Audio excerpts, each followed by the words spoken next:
শরীফ ওসমান হাদীকে সংসদ ভবনের পাশে কোথাও একটি জায়গায় দাফন করার দাবি উঠেছে সামাজিক যোগাযোগ মাধ্যমে। এ বিষয়ে সাংবাদিক কনক সরোয়ার বলেন, সংসদে যাওয়ার স্বপ্ন বুকে নিয়ে প্রচারণায় যাওয়ার মুহূর্তে যেহেতু তিনি গুলিবিদ্ধ হয়ে নিহত হয়েছেন, তাই তাকে জাতীয় সংসদের ভবনের পাশে কোথাও দাফন করা হোক। আবার কেউ কেউ বলেছেন, সংসদে গিয়ে ইনসাফের বাংলাদেশ প্রতিষ্ঠা করতে চেয়েছিল হাদী, তাকে সংসদের আঙ্গিনায় দাফন করা হোক। এমন প্রেক্ষাপটে বিভিন্ন মহলে প্রশ্ন উঠেছে, তবে কি শরীফ ওসমান হাদীকে সংসদ ভবনের পাশেই দাফন করা হবে? 19 ডিসেম্বর সামাজিক যোগাযোগ মাধ্যম ফেসবুকে এক পোস্টে কনক সরোয়ার বলেন, শরীফ ওসমান হাদী আমাদের মরণোত্তর এমপি।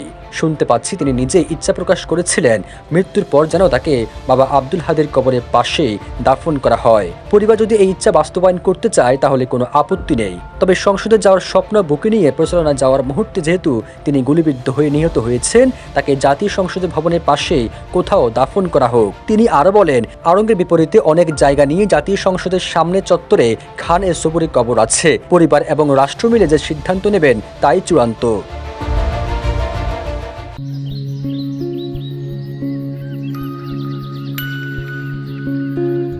এদিকে বেলায়েত হোসেন নামে একজন লিখেছেন, হাদী সংসদে গিয়ে ইনসাফের বাংলাদেশ প্রতিষ্ঠা করতে চেয়েছিল, তাই হাদীকে দাফন করা হোক জাতীয় সংসদের আঙ্গিনায়। ঢাকা ৮ আসন থেকে সম্ভাব্য প্রার্থী ছিলেন শরীফ ওসমান হাদী।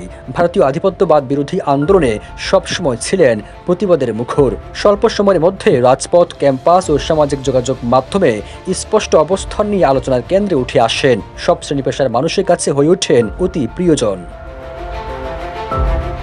গত 12 ডিসেম্বর জুমার নামাজের পর জনসংযোগে বের হন শরীফ ওসমান হাদী। ঠিক তখনই রিকশায় থাকা হাদীকে গুলি করা হয়। গুরুতর আহত অবস্থায় প্রথমে নেওয়া হয় ঢাকা মেডিকেল কলেজ হাসপাতালে, পরে নেওয়া হয় রাজধানী এবারকিয়ার হাসপাতালে। সেখান থেকে উন্নত চিকিৎসায় সিঙ্গাপুরে নেওয়া হলে 18 ডিসেম্বর রাতে অস্ত্রোপচার শেষে দেশবিরোধী আগ্রাসনের প্রতিবাদী কণ্ঠস্বর ইনকিলাব মঞ্চের মুখপাত্র শরীফ ওসমান হাদী দুনিয়ার মায়া ত্যাগ করেন। সবুজ আলম, নিউজ ডেস্ক, ইত্তেফাক।